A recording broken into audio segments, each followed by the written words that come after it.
When I was training for my first ultra, a few people said, "Oh, you're gonna want to quit," and I was like, "Well, I mean, but you really do." And it's a very weird thing. There were times, even this last race, where I thought I may need to stop, like to that level of discomfort, to that level of pain, and yet I moved. You are here for a reason, but navigating this human life can be challenging. How do you care for your body, mind, and spirit to make the most of your time here on Earth? How can you harness your incredible human potential? In this podcast, we explore these questions and more to help you craft your best life yet. Welcome to I Am Human.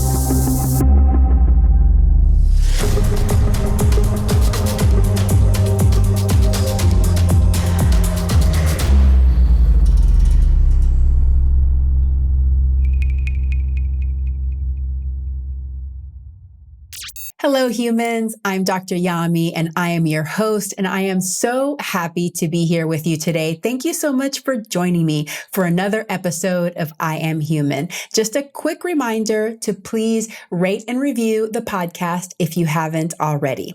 So to be human means to crave comfort and to stay within our comfort zone, but it also means to deliberately push ourselves into a zone of discomfort and to push our limits and embrace daily discomfort in order to grow. Our guest is perfect to teach us these lessons. Sid Garza Hillman is the author of 4 published works, including his latest book, Ultrarunning for Normal People, Life Lessons Learned on and Off the Trail. He holds a BA in philosophy from UCLA, is a public speaker, a podcaster, a certified nutritionist and running coach, an Oxygen Advantage breathing instructor, and founder of Small Steppers, which is a stress management and habit change coaching program. He is the Stanford Inn and Resorts Wellness Programs Director and Race Director of the Mendocino Coast 50K Trail Ultra Marathon. What I love about this conversation is it really made me think back to the motivational triad. So the motivational triad is 3 things that can keep us stuck, that can keep us in our comfort zone, that can keep us seeking more substances and pleasurable foods and keep us on the couch and keep us from doing the things that we really want to do to live our best lives. So what is the motivational triad? Just for a reminder, it's avoid pain, seek pleasure, and conserve energy. So these are the things that help us survive. This is how our species evolved. So they're not bad. We definitely want to make sure that we're not out there doing things that are hurting us continuously and that we are eating when we're hungry and those kinds of things. But when we get really deep into that motivational triad, we only want to be in comfort. We never want to experience any kind of discomfort. We only want to feel pleasure. That's when we become limited. That's when we're blocked from reaching our goals and our dreams. In this episode, we talk about ultra running.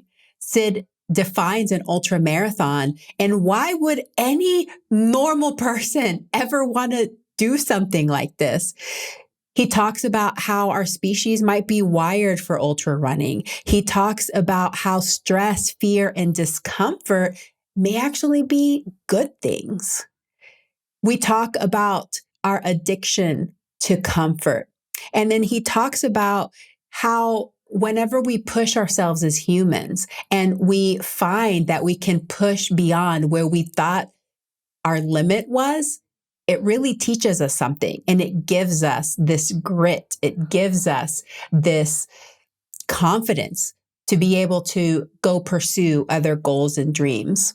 We talk about approaching fear when it comes to life goals and dreams. We talk about creativity and how he discovered really his creativity was amplified on these trails. So It's a really great episode. We definitely touch on nutrition as well. He has this really interesting food concept called the light box and the heavy box. So he explains that.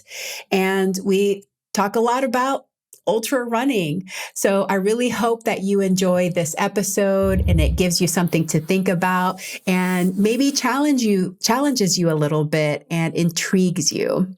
Now on to the episode. The information on this podcast is for informational and educational purposes only. It is not meant to replace careful evaluation and treatment. If you have concerns about your health or well-being, please consult a healthcare professional. Sid Garza Hillman, welcome back to I Am Human. It's good to be back. It's nice to see you again. Good to see you. So we're going to talk about ultra running today, which is very intriguing to me. And I definitely want to hear more about all your experiences. But let's start with a definition first. What is ultra running? And why would a quote normal person, which is what you like to refer to as all of us in your book, most of us, yeah, that's for sure, ever want to do it or run an ultra marathon? Okay, well, an ultra marathon, just strict definition, is anything over a marathon. So really, 26.2 miles is a marathon. So as soon as you take your first step past that, that's technically an ultra marathon. However, in the world of ultra running, there's fairly set distances. Like the race I direct is a 50K, so it's about 33 miles. And then there's a 100K, and there's a 50 miler. Well, anyway, wrong direction. 50K, 50 miler, 100K, 100 miler, that, and so on and so forth. And now they're up to like 240 miles. Like it's getting like and so it's a thing, and most of it is on trails. And that's in the book. It was I would say overwhelmingly ultra marathons are on trails. Or I guess there's some on roads, but what I specifically focus on in the book was trail ultra running, because that really is more of what the sport is about. Now, why would somebody like me and you and most people do it? That's the intricate, nuanced question. It speaks to us as human beings and our what I would argue our more natural design, being in nature, being able to withstand things that we think we can't withstand in the modern world, but we can, and getting back to the kind of the strength that's in us already and really expressing that. And that's, I think, at the core of the book. What the last lesson in the book is: test your mettle, putting yourself out there in a way that kind of aligns with who we are, each of us. And this assumption that we could never do it, I take that into question. Mm-hmm. Yeah, I love that. And I love exploring those topics. And I read in your book that you had also, at the beginning of your journey, encountered the book Born to Run, right, and learned about the Tara Umara. And that's actually what triggered my journey into veganism, believe it or not. Oh, we know. So it was actually, while I was reading that book, I was like, wow, these people run for fun. It's part of their culture, and they subsist on a predominantly plant-based diet. That's right. And it shattered all of my perceptions of being an athlete and what you need to eat to have a strong body that can endure long distances of aerobic activity, That's right. And so that's what really prompted me. But I also at the time had started my journey into half marathons, which is just a measly 13.1 miles. Still incredible. So I love endurance events. And now I am training for my very first half Ironman. Oh, well, cool. Which my first one's going to be in May of this year, 2024. Nice. Oh my gosh, congratulations. So I'm very into this topic. So I'm glad that you wrote this book. Cool. But one of the things, I've never done an ultra marathon. So the longest I've done is the 26.2 miles. I've done it twice. And after the second one, I'm just like, I don't know if I'm ever going to do this again. That's happened to me exactly after the second one. Talk about how you balance being like this normal person and figuring out what is too extreme. Like what is too much? I don't know if we've even found the limit yet. If you say that now we have 240-mile races, I mean, that seems like a lot for one human being. Yeah. But in your mind, how do you reconcile what might be too extreme versus obviously we have all won the sedentarianism award for our species. That's right. We've conquered that. We've learned how to sit on the couch for years on end. Yeah. Where do we find that balance? Yeah, well, it's to me, and I probably am a little bit of an outlier in this regard, but to me, it's when you consider all the aspects of your life. So for your listeners, the way I define a normal person is just somebody who's not an elite athlete, essentially. Somebody who is like me. I have a family and I have a job and I'm writing books and I have clients and I have lots of things going on. So it's not like my world revolves around ultra running. And I will say that as a sport, and why I'm quote unquote selling it as a thing for people to try potentially, is because it really is a different animal than road races. It's very, because of the nature of the trails, I just ran one 2 months ago and I would say 80% of that race I was by myself. And I don't mean like I can see somebody else, like by myself on a trail in the middle of a forest, or on a hill. It's very cerebral. It's very internal. It's very much a sort of balance swing from the sedentary social media news, junk food kind of driven world that we inhabit. And so it's this kind of push. Now, where the limit is, I don't know. And to me, I look at my whole life. How am I sleeping? How am I eating? How's my relationships going? How's my overall stress level? If those things are starting to decline, then I know that I'm at my limit in whatever capacity. And that could be that I'm running too much or that I'm not sleeping well or whatever. I found in my own life that I was able to run ultra marathons. Now, I got to be clear. I don't care how fast I go. And that's a key point. I don't wear a watch when I run. And the guy that wrote the foreword of the book, Skip Brand, a buddy of mine who owns a company called Healdsburg Running Company, he calls it trail surfing. And it is a very much of a mindset of freedom, of getting out on a trail and letting go of the data points and the uploading to Strava. And that stuff is very much inhabiting the marathon, the road race world, and it's, if you like it, do it. I just found a whole nother world of like the Tarahumara being on trails. They're not wearing watches. They're not even wearing running shoes. They're wearing sandals. And so it's this kind of hearkening back to what I think we need as a species now, which is to get out there and see where we are as people and putting our butts on the line really in these ways and grappling with ideas of failure, for instance. I don't think it's failure to try an ultramarathon and not finish it. I think it's a failure not to try it in the first place. And that's a hard thing for people to wrap their heads around. They won't try it because they go, I could never do that. It's like, well, you don't know until you try. And trying it makes you happier. It really, really does. It makes you happier and more vibrant and healthier in your mind and body to push a little bit sometimes. Not all the time and not too much to the point that your relationships are failing and you're not sleeping well, but to always kind of search where that line is. That's kind of the ethic of the book. Always kind of be in search of where that limit is and try not to cross it, but try to get close to it. Really good points. And I think that the way that you presented it so well, because that's how I talk to patients and families about things. When do you know something is a problem? If it's starting to interfere with your quality of life. And that's exactly what you were saying. If Correct. you know it's too much, if you're not sleeping well, or if you're avoiding everybody because you just have to run all the time, Right. Maybe it's a little bit too much. It's interfering with your quality of life. So you write, we win both individually and as a species when we learn to coexist with stress, fear, and discomfort in general. Why is that?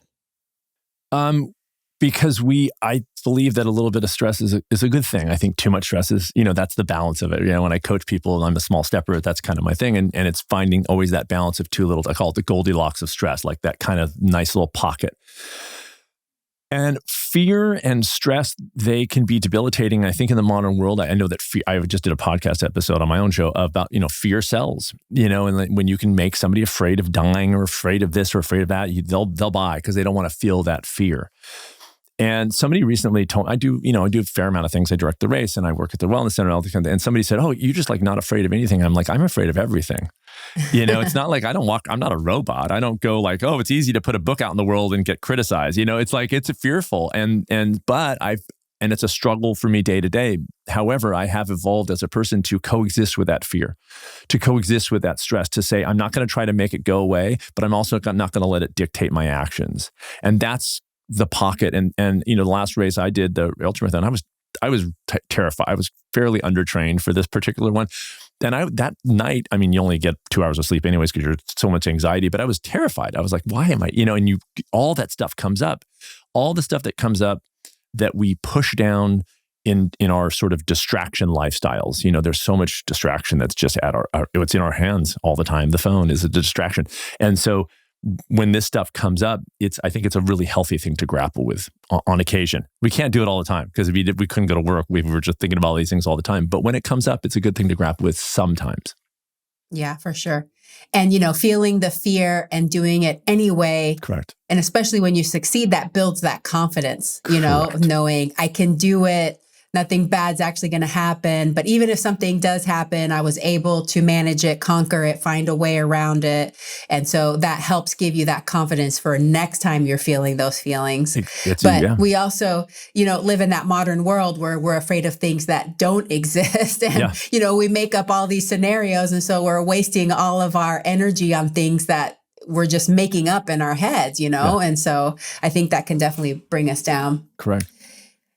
I think you were referring to this earlier, another quote from your book. If at the moment we feel like quitting, we instead continue in spite of it, then we see a power inside of us we never knew we had, and often for the first time. And that's kind of referring to that feeling of like, okay, Correct. You're scared. You don't think you're going to do it. You don't think you're going to finish it, but you keep going. You find that reserve inside of you. And I think you mentioned this in your book too, that I don't know if it's like the Navy SEALs that say that when you feel like you have nothing left, you're only at 40% of your capacity. You still have a lot left, you just never accessed it. You never tried. That's right. So what can we gain from digging deep and understanding our inner strength? And how else can this help us in our lives? Well, I think what you said is it does provide, and I was talking about in the book, it provides perspective. I think, as sort of miserable as it sounds, it's a weird thing. I think there's an assumption that people who run ultramarathons were just like gluttons for punishment. They just, and I'm sure there's people like that. I'm not one of them. And it's a weird thing to be in a situation where, I'll say this, when I was training for my first ultra, a few people said, oh, you're going to want to quit. And I was like, well, I mean, but you really do. And it's a very weird thing. There were times, even this last race, where I thought I may need to stop, like to that level of discomfort, to that level of pain. And yet I moved and I was like, okay, well, and I talk about this in the book. I was like, I'll just get to the next aid station. Okay, I'll just get to the next aid station. Okay, now I'll get to the next, and it's all there, and you sort of, it all comes out. And so then people, why would you do that? It's because it's in that moment that and I always tell people, like, you're already this strong. This isn't strengthening. This is like, it's there. It's there in our species. And when we could access that and bring that out, it's all better for everybody when we're happier and more fulfilled. And we have perspective of like, well, the thing at the work isn't that big of a deal. I just ran 50 miles and thought I was going to collapse at mile 30. You get through these things, testing your mettle, putting yourself out there like that once in a while, not even that often. But I mean, the people who run my race, for instance, ages 17 to 70s, I'm not kidding. I get at least four over 70s every year. And this is a 32-mile trail run with 5,000 feet of climb. Oh my gosh. And they come, and at least 10 over 60s, and they come across the finish line. No problem. I mean, better times than I did on the last one, by the way. And these are people they come across. They're not, and by the way, they're not trying to win. It's the experience of this. It's putting yourself through it once in a while to sort of reset your perspective, reset your, grounding, your connection to yourself and to your family. And it's just that reset that I don't think we get in the modern world, again, because of the influx of social media news and everything else that's kind of inhabiting our brains all the time. Yeah. I mean, I think human beings are fascinating, and the extremes that we're able to push ourselves, sometimes maybe not the healthiest. I'm sure you've heard of David Goggins and how he's pushed his body. And I'm just curious, now that you're in this world and you have experience with it, I've heard that a lot of people that run ultra marathons, sometimes they end up having hallucinations by the end. How often is that happening? And is it really only in these like 100-miler pluses that this is happening? Usually it's in the 100-miler. I mean, I joked one time I was getting ready to do I think I'd done my 50 miler and this guy was like, yes, all of a sudden you'll start seeing monkeys hanging from the limbs. I was like, wait, those weren't real, and because, because there is, points, but I would say those are the longer races. I've never had that happen. I did a 50 mile and I've done 50Ks, which are, anywhere from 32 to 34 miles. But there's no doubt about it. I mean, there's fatigue, there's physical, mental, and in that raw state, I think is a pretty profound reality, which is our connection to other people. The sort of surface stuff falls away, and then there's like very human to human connection. The race I just ran, it was a 55K, but they were also running a 100K at the same time, a separate, same race, but it started an hour earlier. Well, I was really feeling it. This was a very hard race. I had no idea how hard it was. It was a lot of climbing. Like it was either super uphills or super downhills. There was like no flats. It was maddening. Anyways, I was feeling it, and I was struggling pretty hard at one point. And all of a sudden, these top runners from the 100K, these are like the men and women who were like in the top positions. Like 5 of them stopped, and they were like, "Are you okay? Can we give you, like, we have snacks? Do you want something to eat?" Like and I go, "Run! You're like about to win the race. Go do your thing. Like, it's okay." But how cool is that? How great is that I'm on a trail, I'm dying, and they're stopping, going, "Do you need some stuff? I've got stuff." And I'm like, "It's okay, thank you. I'm just taking, And I was like, this is a sport. This is the best, right? How cool that is to kind of reconnect on that level. But it's that, it's that weird thing of like knowing it's going to be uncomfortable and doing it anyways, knowing it's going to be uncomfortable and doing it anyways. And I'm a cold therapy guy. This morning got my 40-degree tub on my deck, and I know. And that's that little, that's that little moment every day. People talk about the science of it. I think it's not conclusive yet. I think it's exciting what they're studying, but for me, it's the mental game. It's I don't want to do this, and I'm going to feel better when I get out. I don't want to do this, I'm going to feel better when I get out. And that's 100% of times that's happened. Even this morning, I don't want to do it, and I feel really good and rejuvenated when I get out every time. And so that's the modern human being kind of battle, is that sort of lizard brain versus our prefrontal cortex, kind of like the survival, fight or flight, and overcoming that and saying, I'm going to do this anyway. I rationally know this is not unsafe, but it's going to be uncomfortable. Let me forge ahead. And there is power in that. Like you said, self-confidence, self-esteem. That's how we build ourselves. You can't hack that. You can't get that on social media. I don't care how many people are liking your posts. Self-esteem and self-confidence come from action, and they come from, power and habit and, putting yourself out there. And I think ultrarunning does a real good job in that regard. Yeah, it's building that grit of consistently doing things that are uncomfortable. So one of my favorite mantras is discomfort is the catalyst for growth, knowing that if I want to grow as a human, want to grow as a person in this lifetime, I have to do uncomfortable things over and over and over and over. That's again. right. I tell my clients, I go, you have to be comfortable with discomfort. Yeah. And then it's like practice. It's like any other type of practice.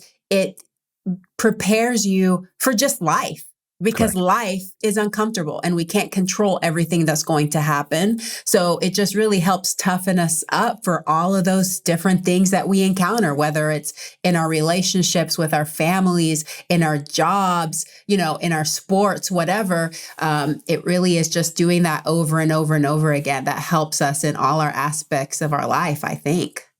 Oh, no, I completely agree. The hitch is that as technologies emerge, if you think about most technologies, they're to make, in theory, ourselves less stressed.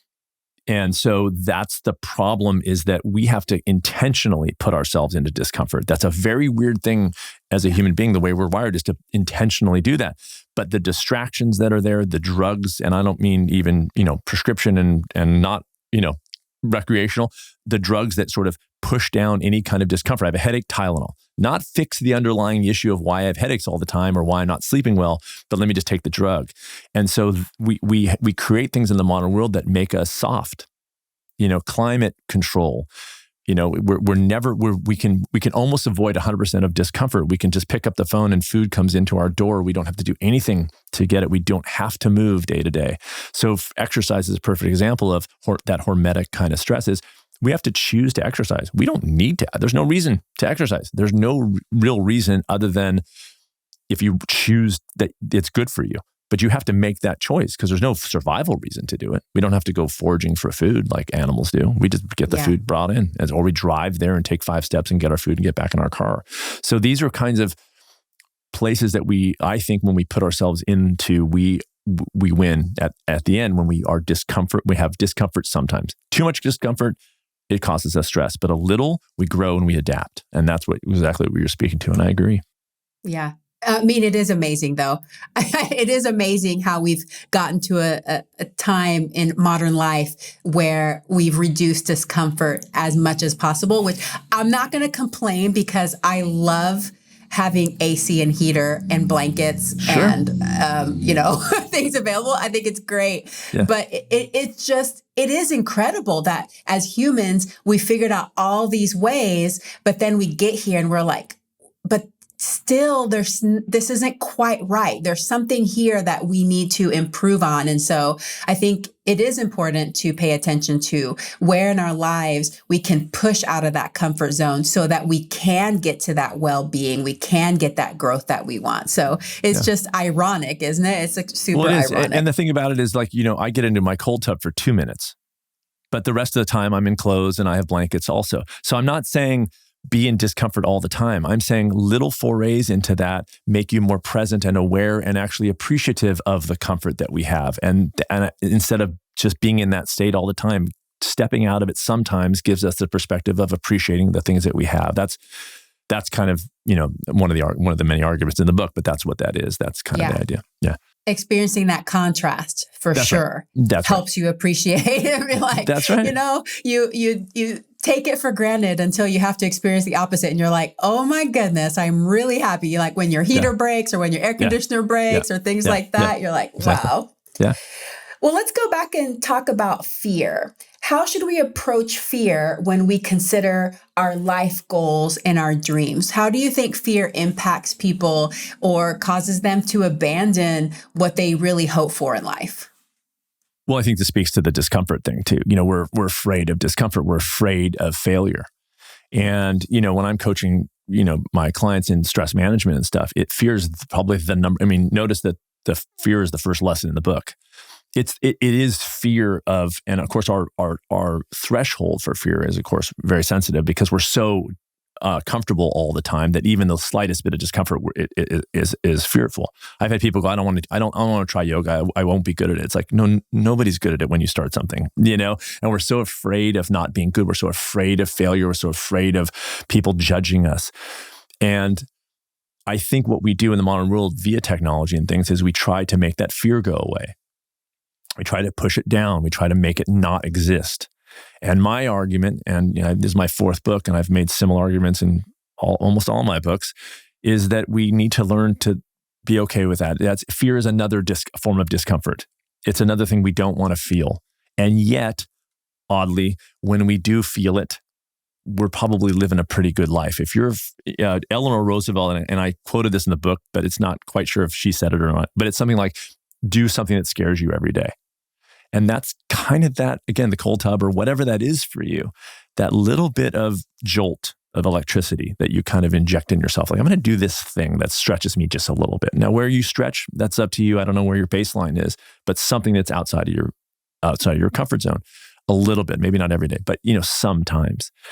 And people look at ultra and they go, well, that's the extreme. I go, okay, but 70-year-olds are running it. So is it really that extreme? These are not people that are running 7-minute pace they're walking the hills, they're stopping to take pictures. It's a different, this is at least my version than what I talk about in the book is, I didn't even look at my watch when I ran my race. I didn't know how long I was out there until I had a mile left of the race I just did. Never looked at I don't wear a watch. My phone was in my pocket the whole time. The only reason I pulled it out is because my buddy, who's also named Sid, came out on the trail to look for me because I had been out so long. It was a really bad day. I was out 10 hours and 40 minutes. And she comes to come find me with her dog. She's like, I said, hey, what are you doing out here? She goes, we were wondering where you were. I wasn't even last place. That's how hard this race was. And, wow. but I was pretty close. Anyways. And so she's like, we just came in to find you. I go, how long have I been out? And I pull my phone out and I'm like, whoa, 10 hours and 40 minutes. Whoa. And that's the only way. Otherwise I was just kind of no music, no podcast, just thinking about my family and looking at the trees and the water and where we were, just kind of being in that space. And so that's existing with fear, coexisting with it. Don't let it, working on a habit of not letting it dictate your actions. But we stop at fear. It's so uncomfortable that we go, I'm afraid of doing it, I'm not doing it. And we are not getting happier as a species, and we are not getting healthier as a species. And those things mean that our direction isn't working. And if we can do a course correction with these kinds of things, ultra running or whatever, we are better for it individually and as a species. Yeah. I think fear is so interesting, and I think it can come in lots of different forms. Anxiety might be more familiar to some people. Maybe they interpret it as just like this worry or stress about something. So one of my experiences that I'm going through is learning how to become a better swimmer. So I only started learning how to do freestyle a few months ago. Before that was just one of those people that just got in the pool recreationally, didn't really swim for fitness, just kind of splashed around, lounged in the pool. I never swam or competed or did anything like that. So this has been a big journey for me. And I saw a post by somebody recently that said that fear isn't, whenever you fear something, it's not that you're fearing failure, you're fearing other people seeing you fail. And I was like, oh, that kind of hits home for me, because I remember when I first started learning how to swim, I was so embarrassed about everything. I was like, I don't even know how to put this cap on. Right. I look dumb getting into the pool. How do you ask somebody if you can share a lane? Everything felt like so scary and embarrassing to me, because I was afraid people are going to say, oh my God, she doesn't even know how to swim. Look at her. She's horrible. And like, nobody cares. Like now that I'm a better swimmer, you almost see other people and you want to help them. Yes. So it's really interesting and that's happened to me a lot. That happened to me with skiing too. Like, I'm always afraid that people like passing over, like they're on the lift passing over, they're going to see how a bad skier I am and like make fun of me. And isn't that such an interesting human thing? Because you're talking about these races and you're talking about like this extreme bonding that you have, and how everybody really cares about each other and wants to take care of each other and wants everybody to finish and succeed. So it's actually the opposite. As humans, we really want to help each other, but there's a part of us inside that we're like, no, I'm embarrassed because I don't know how to do this. And I'm going to look like a beginner, and I'm going to look like an idiot, and I'm going to look, I don't know what I'm doing. So do you have any thoughts on that? Well, I agree 99% with that quote. There is 1% of fear of individual, that we would judge ourselves. So I think that's there too. I don't think it's all comparative. I do think that there's a part of us that goes, I don't want to think that I can't do this, or I don't want to find out that I can't do this. And so that's, and again, like in terms of what you were talking about with people judging, not to knock social media all the time, but that's done a very bad job of making people even more in that realm of comparison. We're always looking over our shoulders at what they're doing, and it's a snapshot anyway, it's not real.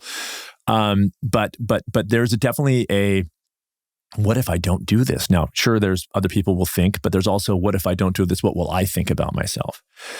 And again, the bigger question of this, and my bachelor's degrees in philosophy, it's very much informed what I do today, and all the books that the 4 books I've written, is I ask people to reconsider what success and failure is. Because to me, if you train for an ultramarathon, you've already succeeded. You've already taken on something you do not have to take on for any practical reason at all. You're doing a triathlon. There's no reason for you to do a triathlon.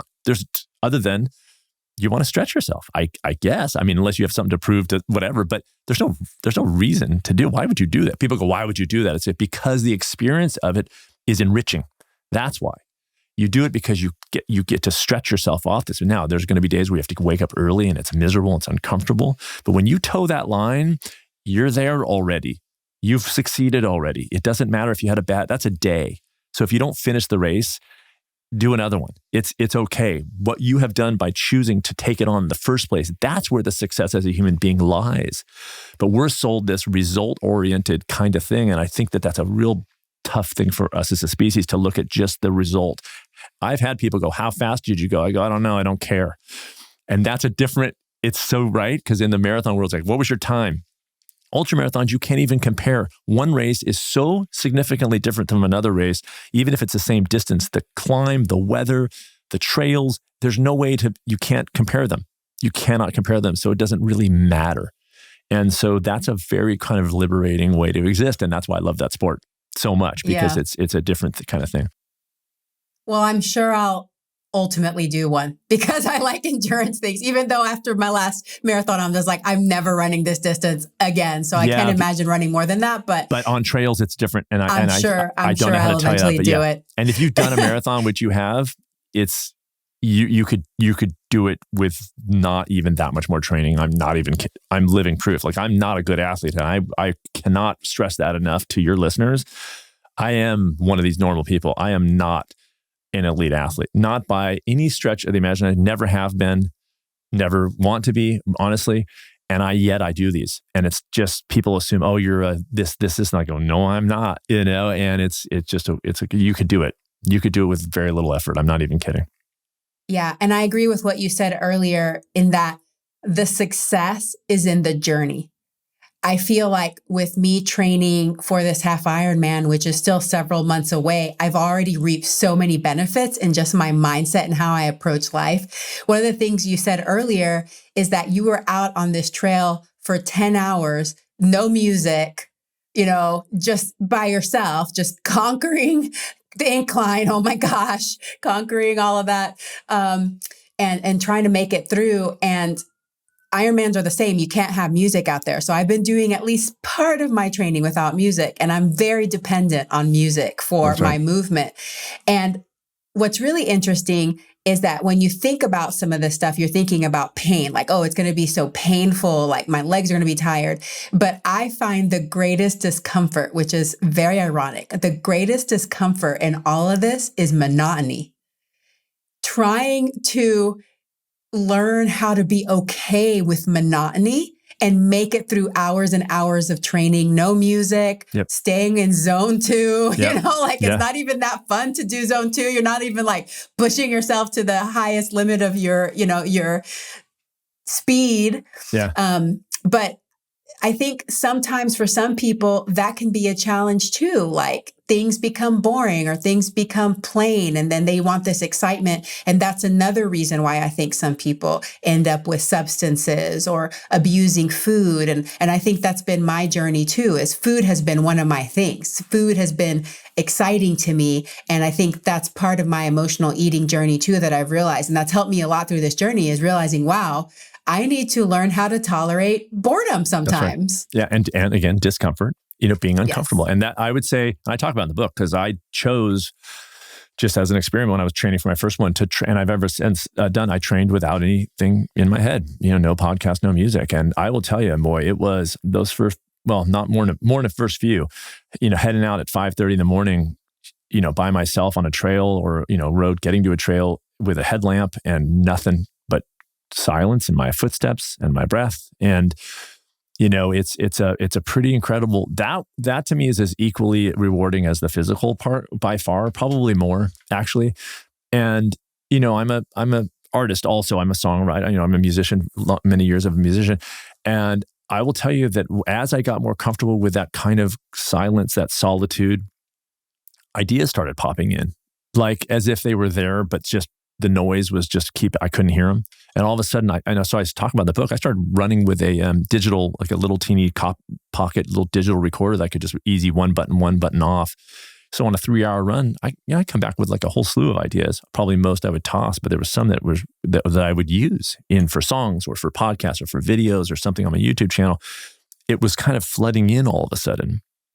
And that, again, it's like we don't, as a species, we're surrounded by noise all the time. And it's large part is what we choose to put in our heads all the time. This isn't just like noise in the world. This is stuff that we're intentionally putting into our brains all the time.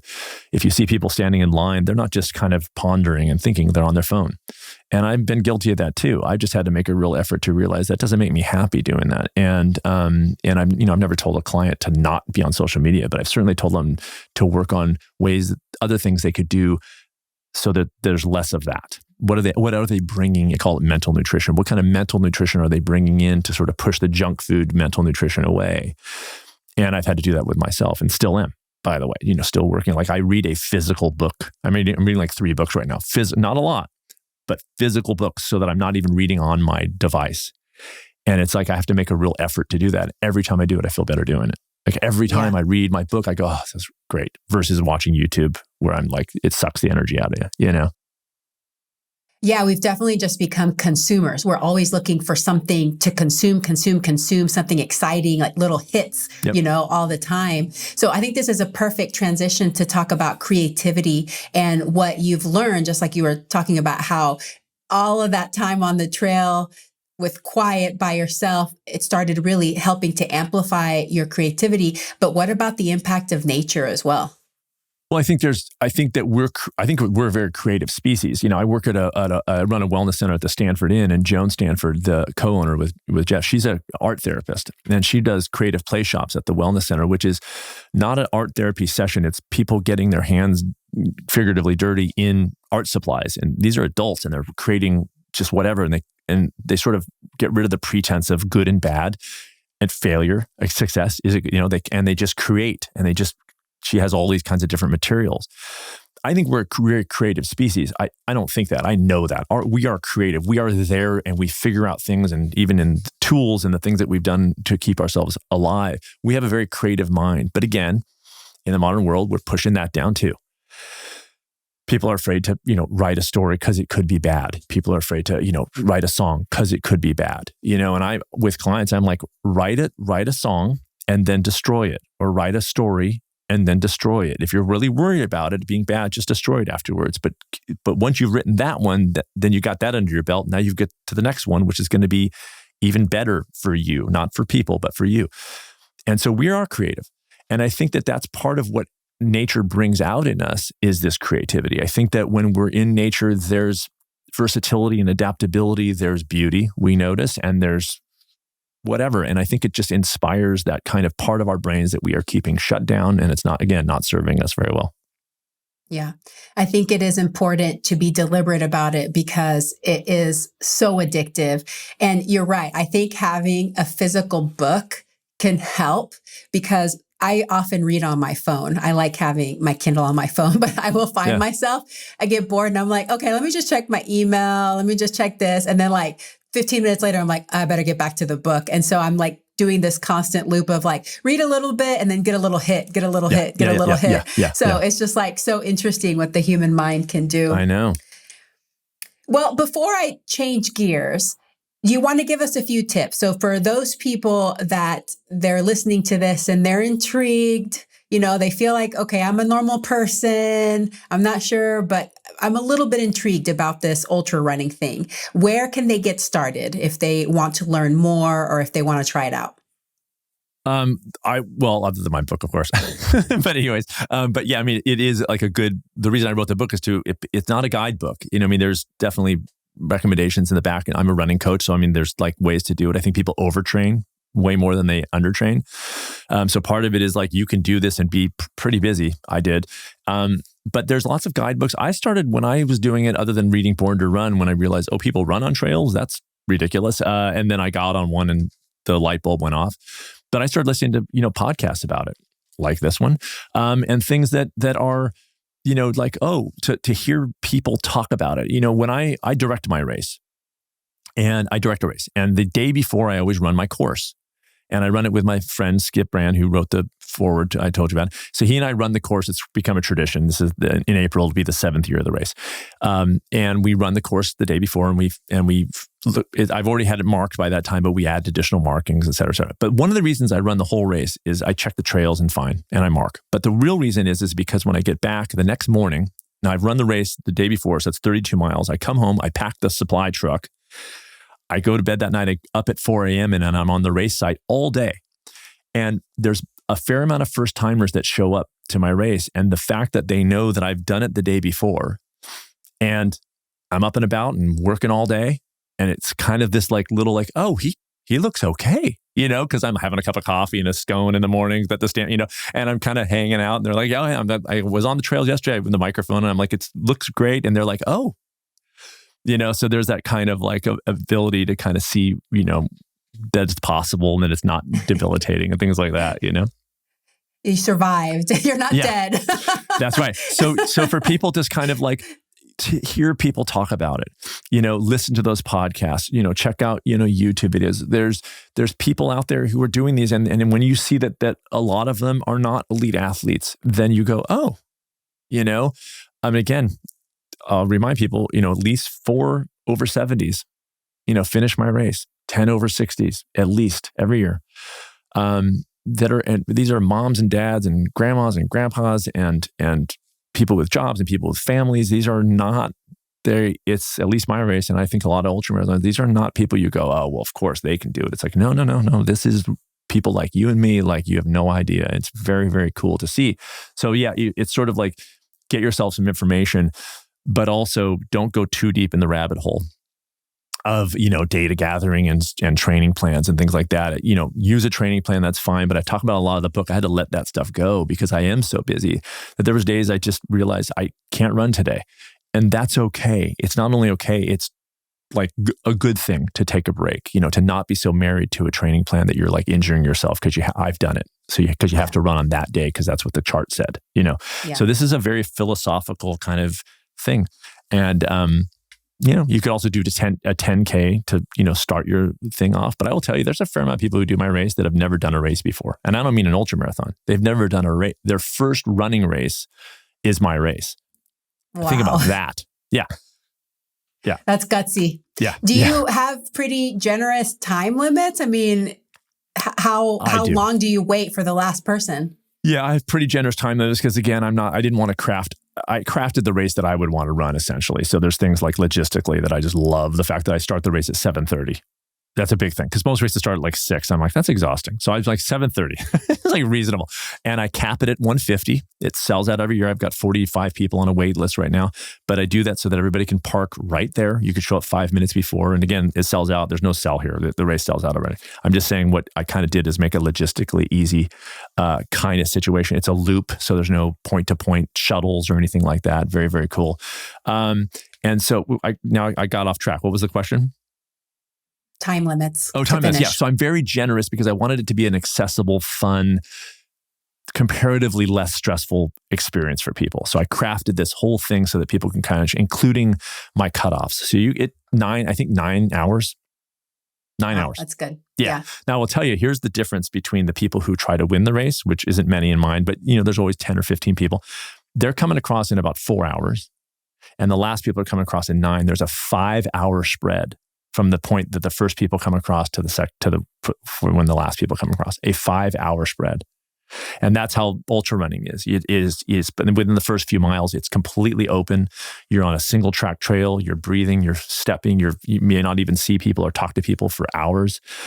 And it is a thing. It's a very, very cool thing. Wow. But yeah, so I'm very generous. I think there was one time where somebody was like it was going to be like 11 hours. And I was like, listen, my volunteers have got to go, and I pulled her from the race. But I think that's the only time in 7 years I've ever done that. It was just so extreme. Like she was taking so long, Wow. That's amazing. So cool. Yeah. All right. Well, I want to switch gears a little bit because in this book, I read a concept I hadn't heard you talk about before. So I want to hear about your light box and heavy box food concept. Can you explain that and what the importance of that is? Yeah, well, in the context of the ultra running, it's, sometimes we train for something. We go, well, I'm running all these distances. I can eat whatever I want. It's like, well, I go, well, not if you want to keep healthy and be able to do more and more of these, right? So I think diet, this isn't news to you, is a major player. And I think or maybe the major player. It's not the only player, but is the major player. So that sort of foundation of good nutrition. Now, what I've done over the years as a nutritionist was try to craft a way of looking at food to make it simple. I don't think it's as complicated, again, as the marketplace makes us believe, because it doesn't sell well to simplify. It sells well to complicate people and make them afraid. And here's what you have to focus on, just this one thing, et cetera, et cetera. So I basically created an analogy when I was becoming a certified nutritionist. They talked about empty calories. We've all heard it. But for some reason in my brain, I pictured an empty box. I was like, well, an empty calorie, it's empty. So there's a calorie, but it's empty. And I pictured basically a box.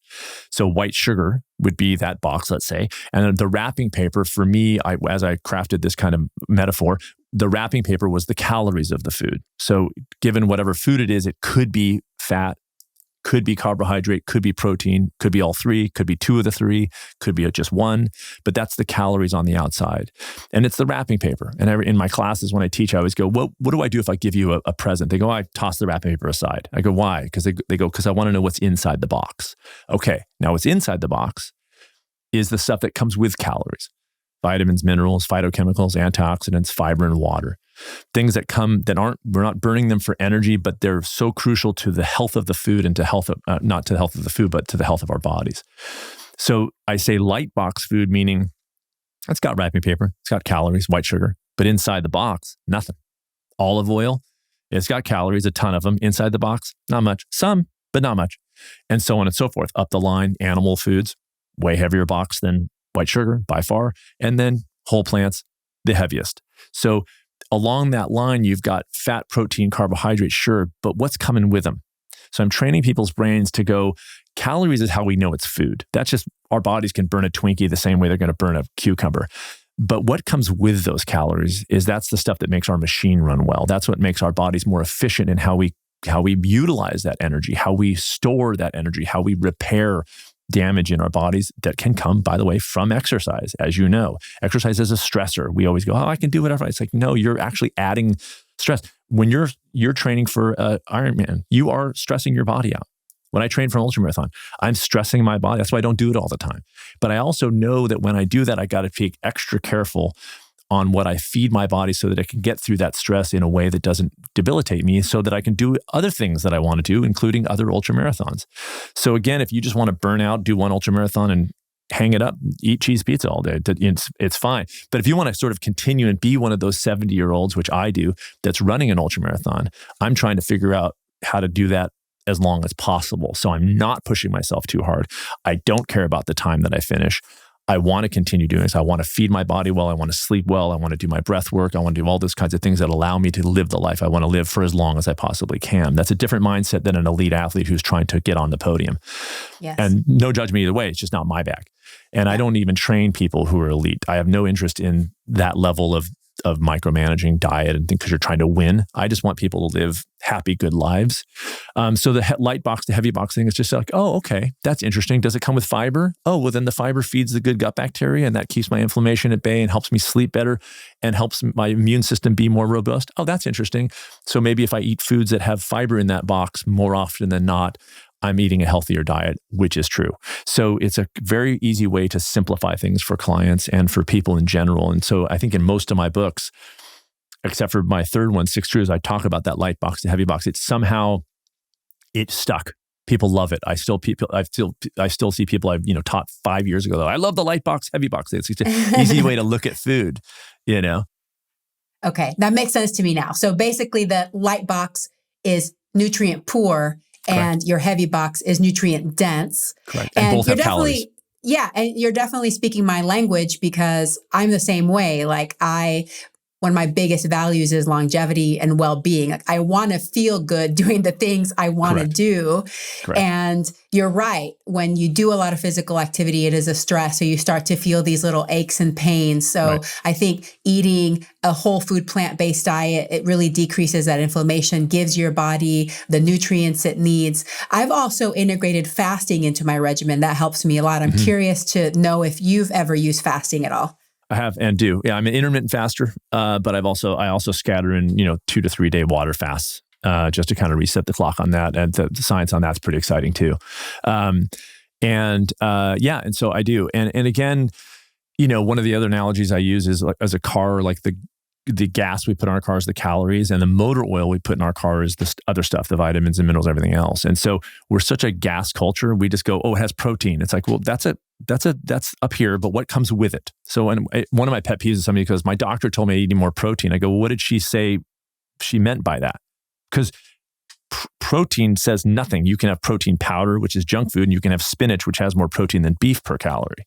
And the spinach comes with a whole bunch of stuff that runs your car well. The motor oil keeps the machine running really well while it's burning the gas. Spinach has got that. Protein powders don't.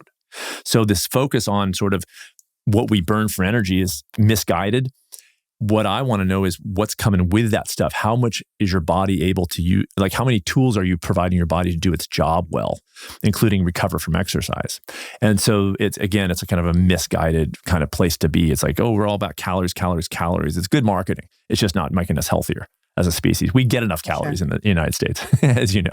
We're not protein deficient in the United States. You know what I mean? We have an overabundance of the calories and an overcomplication as far as the understanding of food. It's like you said, it's simpler. It can be way simpler in the way that we understand it, and ultimately better for us when we see it in that more simple way. Yeah. I don't know if you've ever heard of Scott Jurek.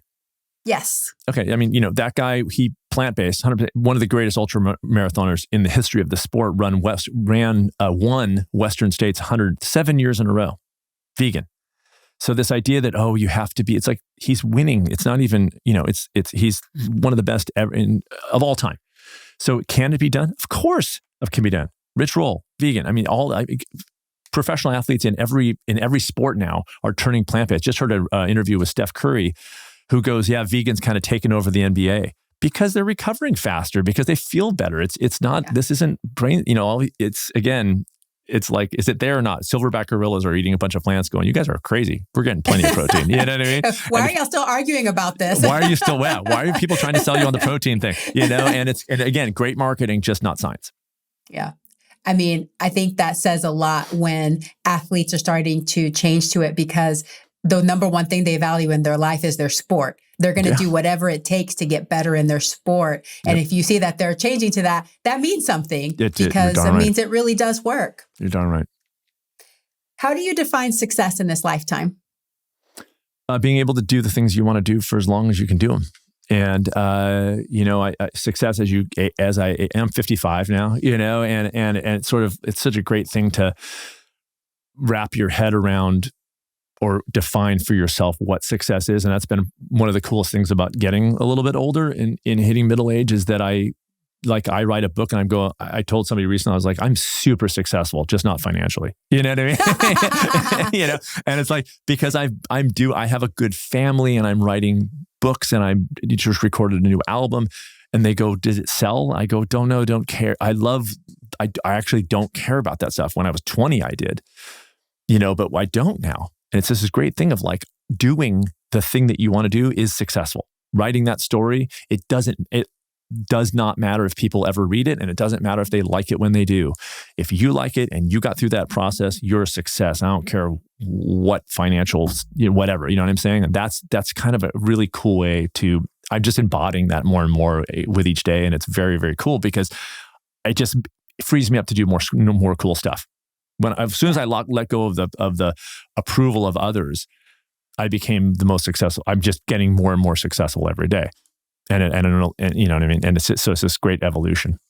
Yeah. Oh, I love that so much, and that hits home to me very much so, because I feel like my mind and my soul in this lifetime, I'm not very money oriented. So I do things because they're fun and I want to do them. And I just have this very strong urge to do them, and I really enjoy them.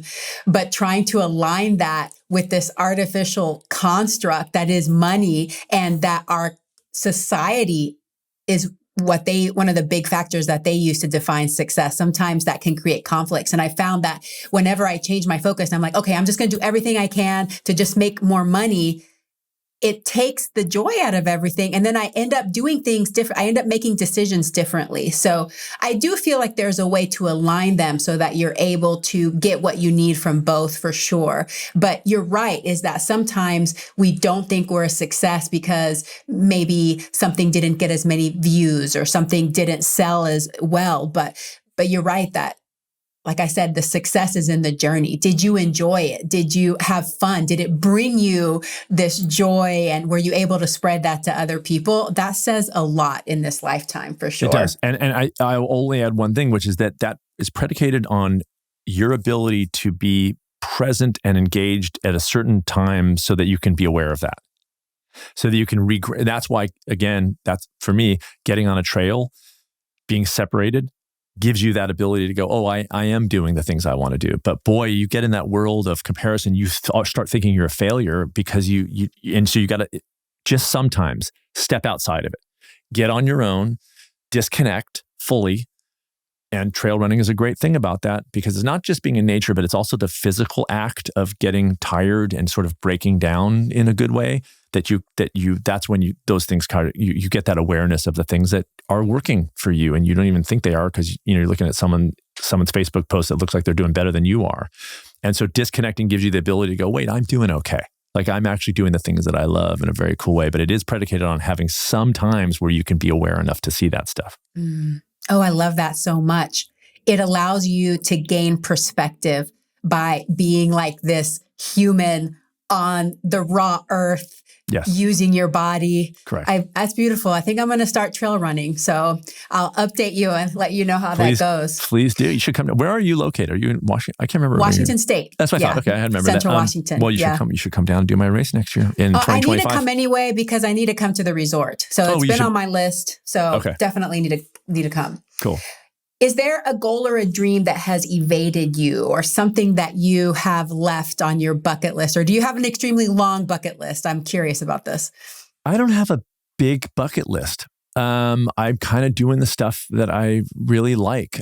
There's things I want to do more of. Like I'd like to, expand my coaching, for instance, take on more clients at some point. I want to write more books, but I've written them. I started thinking recently of a novel. Like I've never written really fiction like that. So I was like, that's kind of cool. I'm finishing up a screenplay with no desire to make it into a movie, but just for the process. What's cool about this is, and it's what I coach people as a small stepper, is trying things that have no practice. I'm learning American Sign Language right now. For no practice. My son was like, why are you doing that? I go, because I was interested in it when I was 10. And I remember thinking how cool that is. And I see people who are hearing impaired and I go, I wish I could talk to them. So I'm taking an online course. I do like maybe a minute a day. I'm not kidding. I watch a video and I learn a new sign. And I'm just, this kind of adventure background to my life has made me very happy.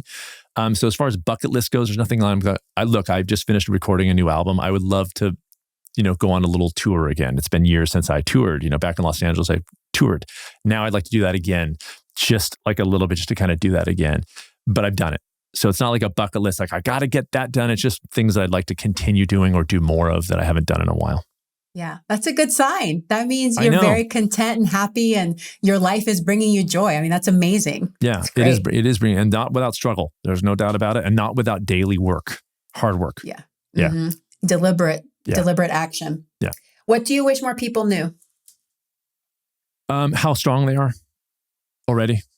Yeah, we always go like, I want to become. It's like, no, you're there. You're already there. It's just let that person out in the world. I always say in my coaching, I'm not transforming anybody. I'm getting who they are out. I help them identify who they are, not because I say nothing about it. I want them to get out through that process and then start becoming that more and continuing that practice for the rest of their lives, knowing that they can let go of ever being there supposedly, but just a little bit more each day, expressing who they are each day.